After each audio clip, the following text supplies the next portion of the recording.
அனைவருக்கும் வணக்கம். அத்தியாயம் 90. வீரயுக நாயகன் வேள்பாரி.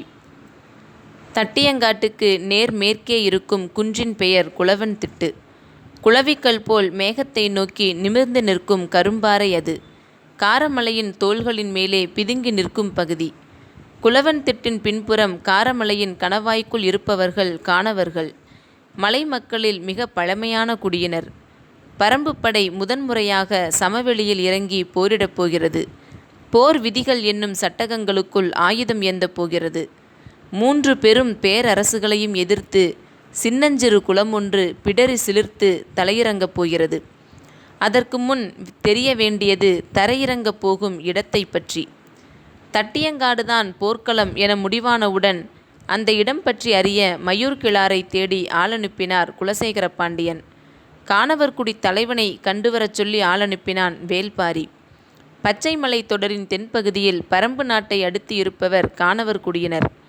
எண்ணிக்கையில் மிக குறைந்த கூட்டம். உச்சி மலையில் கணவாயின் அடிவாரத்துக்குள் இருப்பதால் இப்படி ஒரு மனித கூட்டம் இருப்பது மலை மக்களுக்கே பெரிதாக தெரியாது. மலையின் செங்குத்து பிளவுக்குள் பல பனை ஆழத்தில் மரப்புதர்களிலும் பாறை குகைகளிலுமே தங்குபவர்கள். அதனாலேயே யார் கண்ணிலும் படாதவர்கள். இலையாடை கொண்டவர்கள். 5 முதல் 7 வயதுக்குள் குறி தவறும் அம்புகளை எய்து முடித்து விடுவர். அதன் பிறகு வாழ்நாள் முழுவதும் அவர்களின் அம்புகள் குறி தவறுவதில்லை. அந்த குலத்தலைவன் இகுளி கிழவன். அவனை காணத்தான் வாரிக்கையனும் தேக்கனும் வந்திருந்தனர். குளவன் திட்டின் பின்புற காட்டில் இறங்கிய அவர்கள் இரவில் நெருப்பினால் ஆன குறியீட்டு மொழி மூலம் கானவர்களுக்கு தங்களின் வரவை தெரிவித்தனர்.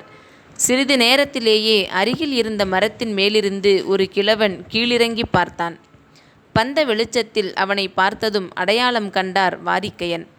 மகிழ்ச்சியோடு அவனை அணைத்து கொண்டார். என்னை விட வயதில் மூத்தவன் இகுளி கிழவன் என்றார் வாரிக்கையன். உன் தந்தையை விட வயதில் மூத்தவன் நான் என்றான் இகுளி கிழவன். இருவரும் சிறுவனிடம் விளக்குவதைப் போல் தேக்கனிடம் விளக்கினர். தந்தை என்ற சொல்லை சொல்லிய போது இகுளி கிழவனின் முகத்தில் எள்ளல் மிகுந்த சிரிப்பு ஓடியது. கானவர் குடியினர் இன்னும் தாய்வழி குலத்தினராகவே இருக்கின்றனர். கூட்டு வாழ்வில் தந்தை என்ற உறவை அடையாளப்படுத்தும் சொல்லே கிடையாது. உயிர்களால் தாயை மட்டும்தானே அறிய முடியும். பறவைகளுக்கோ விலங்குகளுக்கோ அல்லது வேறு எந்த ஓர் உயிரினத்துக்கோ இல்லாத பழக்கத்தை வேளிர் குடியினர் கொண்டிருப்பது கானவர் குடிக்கு வியப்பாகவும் கேலிக்குரிய ஒன்றாகவும் இருந்தது. அதன் பொருட்டே வேளிர் குடியினரை வேற்று மனிதர்களாக பார்ப்பர். ஆனாலும் கானவர் குடியோடு நல்லுறவோடு இருந்தனர் வேளிர் குடியினர். நீண்ட காலத்துக்கு பிறகு காண்பதால் பலவற்றை பேசிவிட்டு இறுதியாக போர் நிலம் பற்றி கேட்டார் வாரிக்கையன். இகுளி கிழவன் கேட்டான். தட்டியங்காடுதான் போர்க்களம் என்று முடிவெடுத்தவன் யார்?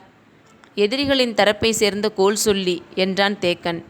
ஏன் இந்த நிலத்தை தேர்வு செய்தான்? போரிடும் இருதரப்பு எல்லைக்குள்ளும் இல்லாத நிலமாக இருக்க வேண்டும் என்பதற்காக இதை தேர்வு செய்ததாக சொன்னான். மனிதர்கள் மனிதர்களுக்குரிய இடத்தில்தானே போரிட வேண்டும். இந்த இடத்தில் எப்படி போரிட முடியும்? ஏன் இது மனிதர்களுக்குரிய இடமில்லையா? மனிதர்களுக்கு மட்டுமல்ல, விலங்குகளுக்குரிய இடமும் அல்ல. செங்காவி நிற ஓணானை தவிர வேறு எந்த உயிரினமும் அங்கு வாழாது. சற்றே அதிர்ச்சியோடு என்ன காரணம் என கேட்டான் தேக்கன்.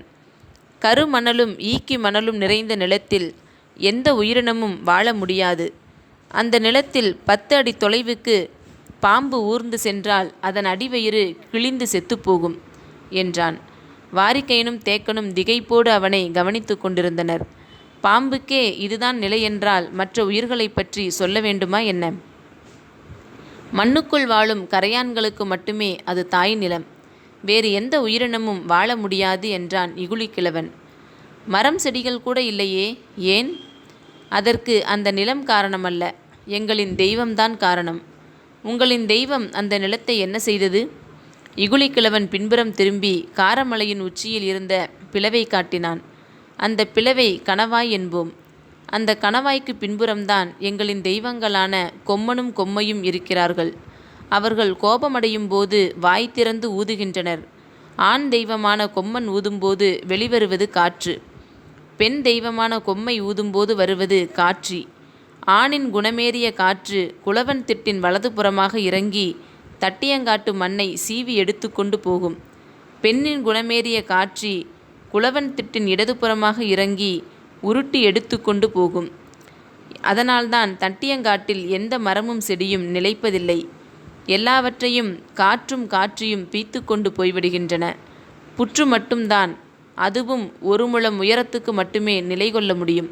அதற்கு மேலே உயர்ந்தால் அதையும் அழித்துவிடும். மலையுச்சியிலிருந்து பாய்ந்து வரும் நீரின் வேகத்தில் கற்கள் அடிபட்டு சிதைந்து கூழாங்கற்களாகவும் மணலாகவும் மாறுவதை பார்த்திருப்பீர்கள். ஆனால் காற்றின் தாக்குதலால் பாறைகள் உடைந்து செதில் செதிலாக சீவப்பட்டு ஈக்கி மணலாகவும் கருமணலாகவும் மாறுவதை இங்கு மட்டும்தான் பார்க்க முடியும். ஈக்கி மணல் என்பது உடைபட்டு கிடக்கும் அம்பு போன்றது என்றான் இகுழிக்கிழவன். வாரிக்கையனும் தேக்கனும் வியப்பு நீங்காமல் கேட்டுக்கொண்டிருந்தனர். நடுப்பகலுக்கு பிறகு அந்த நிலத்தில் வெக்கை தாழ முடியாது. கருமணலில் பட்ட காற்று கருகும். கருகிய புகை மேலெழ உடலில் இருக்கும் நீரெல்லாம் வற்றி வறண்டு வீழ்வான் மனிதன் என்றான் இகுழிக்கிழவன். கொலை நிலம் என்பதன் பொருள் அந்த நிலத்துக்கே முழுமையாக பொருந்தும். ஆனாலும் அந்த நிலத்தில் போரிட்டு வெல்வது எப்படி என சிந்தித்தபடியே கேட்டுக்கொண்டிருந்தனர். பொழுதாகிக் கொண்டிருந்தது. தட்டியங்காட்டை பற்றி தெரிந்து கொண்ட செய்தியின் அடிப்படையில் ஆயத்த வேலைகளை உடனே செய்ய வேண்டும். இரளிமேட்டில் அனைவரும் நமக்காக காத்திருப்பர் என கருதி இருவரும் புறப்பட்டனர். அவர்களை வழியனுப்ப கானவர்குடி எல்லை வரை இகுழிக்கிழவன் உடன் வந்தான். கும்மிருட்டில் தங்களின் நிலப்பாதையை மற்றவர்கள் அறிந்திராதபடிதான் எல்லா பாதைகளும் இருக்கின்றன. அவர்களின் தேவை அறிந்து குறுக்கு வழியில் விரைவாக அழைத்து வந்தான் இகுழிக்கிழவன். வரும் வழியில் இருந்த ஆச்சை மரம் ஒன்றை கடக்கும்போது இகுழிக்கிழவன் நின்றுவிட்டான். ஏன் நிற்கிறான் என்று பின்னால் வந்த இருவரும் அந்த இடத்தை உற்று பார்த்தபோது மரப்புதருக்குள் 2 கண்கள் மட்டும் தெரிந்தன.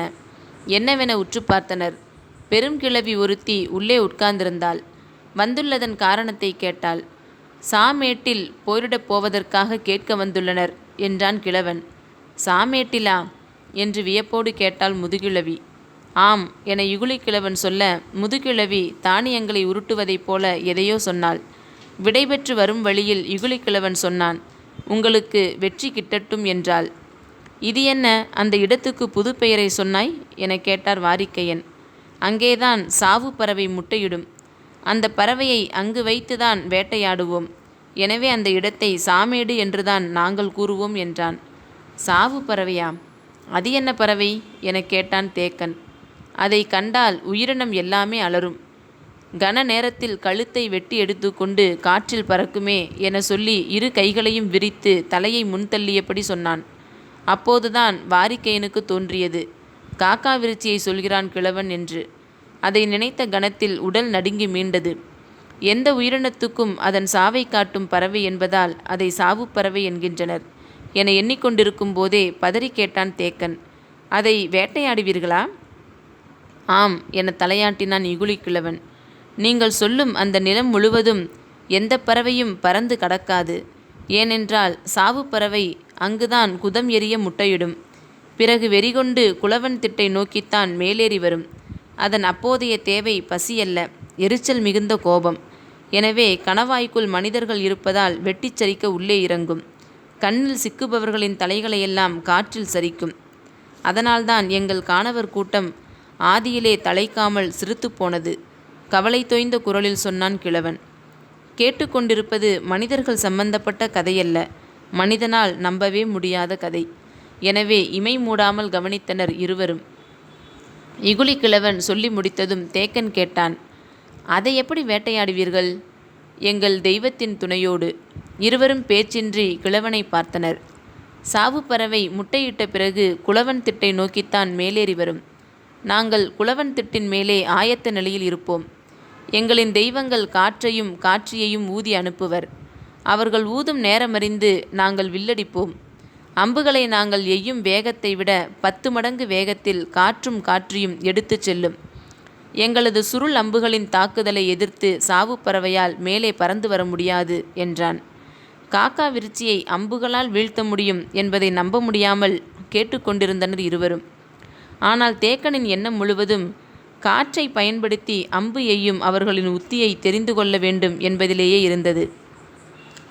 வாரிக்கையன் கேட்டார், செங்காவி நிற ஓணான் மட்டும் எப்படி அங்கே உயிர் வாழ்கிறது? சாவு பறவையின் முட்டைகளை தின்றுதான். ஓணான்கள் அந்த முட்டைகளை மட்டும் அழிக்கவில்லை என்றால் இந்நேரம் பச்சை மலை முழுக்க சாவு பறவைதான் பறந்து கொண்டிருக்கும். தேக்கன் கேட்டான், காற்று நாம் எய்யும் அம்பின் வேகத்தை 10 மடங்கு அதிகப்படுத்துமா? படுத்தும். ஆனால் நாம் எய்யும் அம்பு வீசி வரும் காற்றின் முகப்போடு இணைய வேண்டும். காற்றை நாம் உணரும் போதே அது நம்மை கடந்து விடுமே, பிறகு எப்படி அதன் முகப்போடு இணைந்து அம்பை செலுத்த முடியும்? காற்று வருவதறிந்து நாம் ஆயத்தமாகிவிட வேண்டும். எப்படி? குளவன் திட்டின் உச்சியில் குகை ஒன்று இருக்கிறது. அதில் விளக்கேற்றுவோம். கணவாயினுள் காற்று வரப்போவதற்கு முன்னர் அந்த விளக்கின் சுடர் வலதுபுறம் நோக்கி சாய்ந்து எரியும்.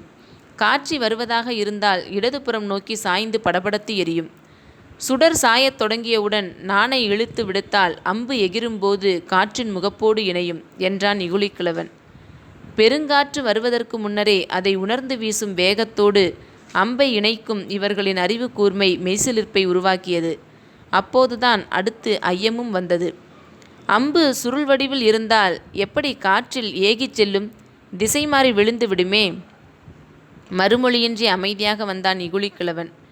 இருட்டில் ஒடுக்கு பாதையில் கவனமாக வரவேண்டும். அதை கடந்தவுடன் சொன்னான், காணவர்குடியின் தனித்த அடையாளம் அது. எனவே மற்றவர்களோடு அதை பகிர்ந்து கொள்ள மாட்டோம். குல சமூகங்களின் ஆதி ஆற்றல்கள் எல்லாம் இப்படியோர் இறுதி முடிச்சுக்குள் சிக்குண்டு விடுகின்றன. மிக தேர்ந்த மனிதர்களால் மட்டுமே சிக்கல் நிறைந்த இந்த முடிச்சுகளை கலற்ற முடியும். பேச்சை எப்படி தொடர்வது என்பதை அறியாமல் திகைத்தபடி இருந்தான் தேக்கன். இவ்வளவு நேரம் பேச்சின்றி வந்த வாரிக்கையன் கேட்டார், செங்காவி நிற ஓணான்கள் இல்லையென்றால் சாவு பறவையின் எண்ணிக்கை அதிகமாகிவிடும் அல்லவா? அதில் என்ன ஐயம்? நம் தலைக்கு மேல் வேறு எந்த பறவையும் பறக்காது. எங்கும் சாவு பறவையே பறக்கும் என்றான் இகுலிக்கிழவன். கேள்வி கேட்ட பிறகு அமைதியாக வந்தார் வாரிக்கையன். சிறிது நேரத்துக்கு பிறகு, ஏன் இதை கேட்டீர்கள் என்றான் இகுலிக்கிழவன். தட்டியங்காட்டில் இவ்வளவு பெரிய போர் நடக்கப் போகிறது. மனிதர்கள், குதிரைகள், யானைகள் என பல்லாயிரம் உயிரினங்கள் களத்தில் இறங்கப் போகின்றன. இத்தனை பேரின் கால் மிதிக்கு தப்பி செங்காவி நிற ஓணான்கள் எப்படி உயிர் பிழைக்கப் போகின்றன என்றார் கவலை தேய்ந்த குரலில். இப்போது இகுலிக்கிழவன் அதிர்ச்சியானான். மனிதர்களாலும் குதிரைகளாலும் அவற்றுக்கு ஆபத்து நேராது. ஆனால் எண்ணிலடங்காத யானைகள் மோதி சண்டையிட்டால் மண்ணோடு மண்ணாய் ஓணான்கள் எல்லாம் நசுங்கி சாகும் என்று சொல்லும்போதே அவனது உடலில் நடுக்கம் ஏற்பட்டது. அதை கவனித்தார் வாரிக்கையன். ஆனாலும் பேச்சேதுமின்றி மூவரும் இருளுக்குள் நடந்தபடி இருந்தனர். இன்னும் குடில்களை உருவாக்காமல் மரப்பொந்துக்குள் வாழ்வதே சாவு பறவையால் ஏற்பட்ட அச்சத்தால்தான். அந்த அச்சம் அவ்வளவு எளிதில் அகன்று விடாது. குரல் சற்றே நடுங்க இகுலிக்கிழவன் கேட்டான், ஓணான்கள் அழியாமல் தடுக்க நீங்கள் உதவினால் சுருளம்புகளை கொடுத்து நாங்கள் உதவுகிறோம். அது அழியாமல் நாங்கள் எப்படி தடுக்க முடியும்? யானை போரை மட்டும் தட்டியங்காட்டில் நடத்தாதீர்கள், ஓணான்கள் தப்பித்துவிடும் என்றான் இகுலிக்கிழவன். வாரிக்கையன் இதை எதிர்பார்க்கவில்லை. போர்க்களம் தொடர்புடைய முடிவை பாரியும் தேக்கனும் முடியனும் தான் எடுக்க முடியும். தான் எடுக்கக்கூடாது. எனவே தேக்கனின் முகத்தை ஏறிட்டு பார்த்தார். எடுக்கப் போகும் முடிவின் முக்கியத்துவத்தை உணர்ந்தபடி ஆழ்ந்து சிந்தித்தான் தேக்கன். சரி, யானை போரை தட்டியங்காட்டில் நடத்தாமல் தவிர்க்கிறோம் என்று வாக்களித்தான். இகுலிக்கிழவன் மகிழ்ந்து நன்றி சொன்னான்.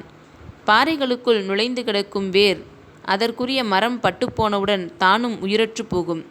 ஆனால் ஊழிப்பாறைக்குள் ஓடும் வேர் மரம் பட்டுப்போனவுடன் தானும் பட்டுப்போகாது. மாறாக ஊழிக்கல்லின் குணமெய்யும். பனைமரத்து ஈக்கி போல பாறை ஈக்கியாக அது மாறிவிடும். அதை எடுத்து வேண்டிய நீளத்துக்கு உடைத்து அம்பாக பயன்படுத்துவோம். அதன் பெயர்தான் கல்லூளி வேர். இகுலிக்கிழவன் சொன்னதை வியப்போடு கேட்ட தேக்கன், பனை ஈக்கி போல் நீண்டிருக்கும் என்றால் மிகவும் மெல்லியதாகவும் நீட்டமானதாகவும் தானே இருக்கும். அதை எப்படி சுருளம்பு என்று சொல்கிறீர்கள்? அது எப்படி பெரிய பாதிப்பினை ஏற்படுத்தும்?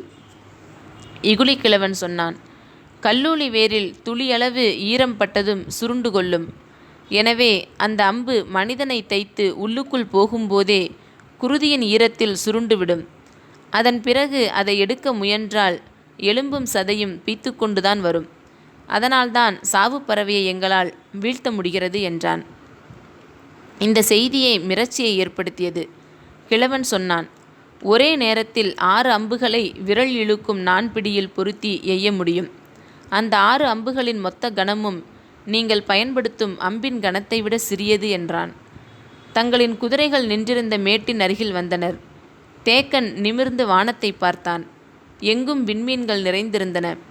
குறுங்காது முயலின் குருதியில் தோய்ந்த நாணில் வைத்து கல்லூலி அம்புகளை எய்ய காற்று அவற்றை சுமந்து சென்று வெளி முழுவதையும் தைக்க கசியத் தொடங்கும் குருதி துளிகளால் நிறைந்திருந்தது வானம். உங்களுக்கு தேவையான அம்புகள் அனைத்தும் நாளை அதிகாலை கிடைக்கும் என்றான் இகுலிக்கிழவன். மிகுந்த நன்றியோடு வணங்கிவிட்டு இருவரும் குதிரையில் ஏறினர்.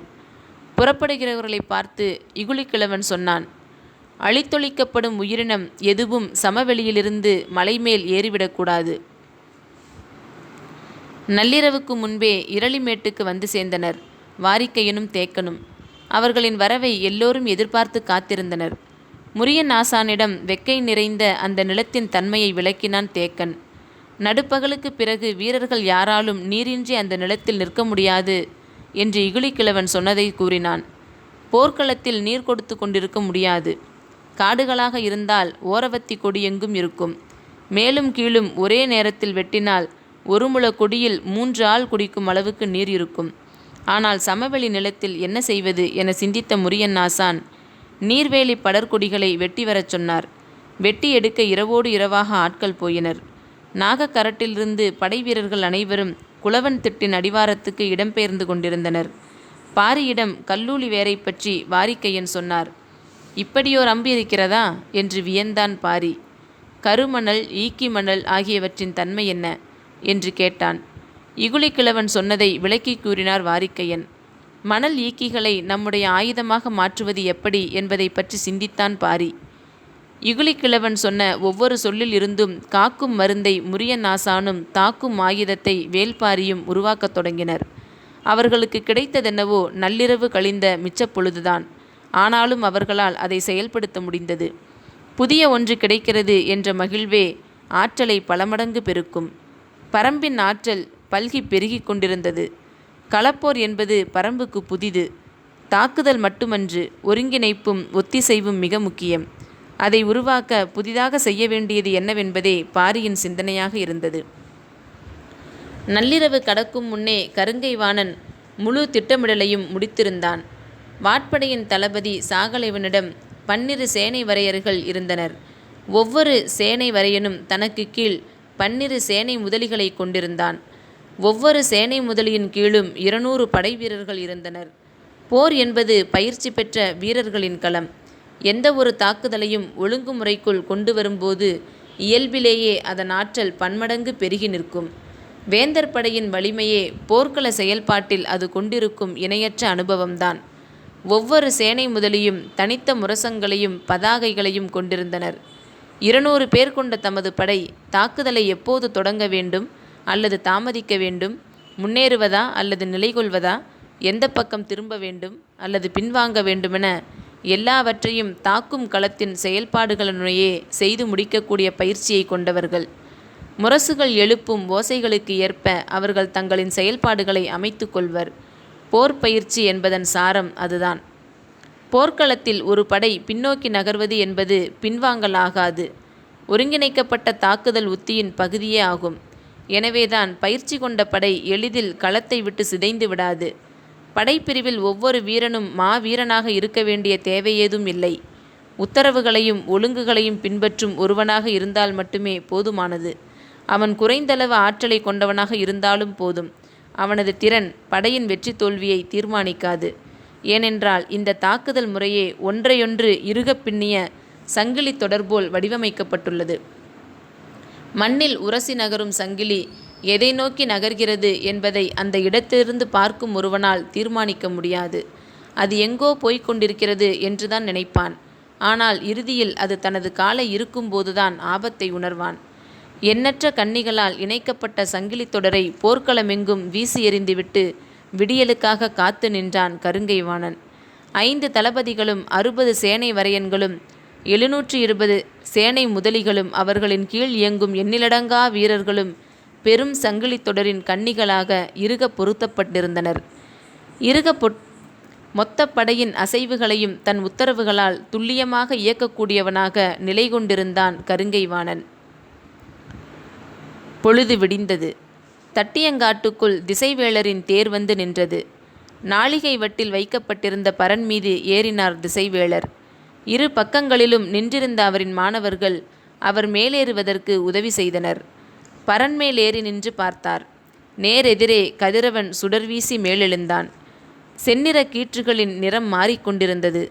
கதிரவனுடைய ஒளிக்கைகளின் நிறம் பார்த்தே நாளிகையை சொல்ல முடியும் அவரால். கண்களை மூடி இரு கைகளை குவித்து கதிரவனை வணங்கினார். தலையை மெல்ல திருப்பி படைகளை பார்த்தார். அவரின் பார்வை விளிம்புக்கு அப்பாலும் பெருகி கிடந்தது வேந்தர் படை. மூஞ்சலில் தனது கூடாரத்தில் அமர்ந்திருந்தார் குலசேகர பாண்டியன். அவரது பார்வையில் விரிக்கப்பட்ட தோல் வரைபடத்தில் தட்டியங்காட்டு பரப்பு முழுவதும் குறியீடுகளால் நிரம்பியிருந்தது. 3 மெய்க்காவலர்களும் 2 சேனை வரையர்களும் உடன் நின்று கொண்டிருந்தனர். படைப்பிரிவின் எல்லா நகர்வுகளும் முன் தீர்மானிக்கப்பட்டவையாக இருந்தன. இந்த நிலம் இதுவரை கண்டிராத பெரும் படையின் தாக்குதலை வரைபடத்தை பார்த்தபடி குலசேகர பாண்டியன் உச்சரிக்கும் சொற்களை தீர்மானித்தன. அவர் சொல்லப்போகும் சொற்கள் கருங்கை வாணனை சென்றடைய எத்தனை இமைப்பொழுதுகள் ஆகும் என்பதை கணித்திருந்தான் தலைமை கணியன் அந்துவன். முசுகுந்தருக்கு பதிலாக நியமிக்கப்பட்ட புதிய அமைச்சன் ஆதிநந்தி வலப்புறமும் அந்துவன் இடப்புறமும் நிற்க வரைபடத்தை உற்று கவனித்தபடி இருந்தார் குலசேகர பாண்டியன். இந்த போருக்காக பாண்டிய நாட்டின் முதல் படை பிரிவு இங்கு வந்து ஓராண்டு ஆகப்போகிறது. இவ்வளவு நெடிய காலம் காத்திருந்து திட்டமிட்டு மூவேந்தர்களையும் அணி சேர்த்து வலிமையை கூட்டி மலையை விட்டு கீழிறங்கி வர வாய்ப்பே இல்லை என்று சொல்லப்பட்ட பாரியை சமதளத்தில் இறங்கி போரிடும் சூழலை உருவாக்கியதே குலசேகர பாண்டியனின் பெரு வெற்றியாக சொல்லப்பட்டது. வெற்றி புகழுரைகள் அவன் செவிகளில் எதிரொலித்து கொண்டே இருந்தன. ஆனாலும் கண்ணிமைக்காமல் வரைபடத்தை பார்த்து கொண்டிருந்தான். அதே நேரத்தில் விரிந்து கிடக்கும் முழு படையையும் பார்த்து கொண்டிருந்தான் வேல்பாரி. குளவன் திட்டின் உச்சியில் நின்றிருந்தான் அவன்.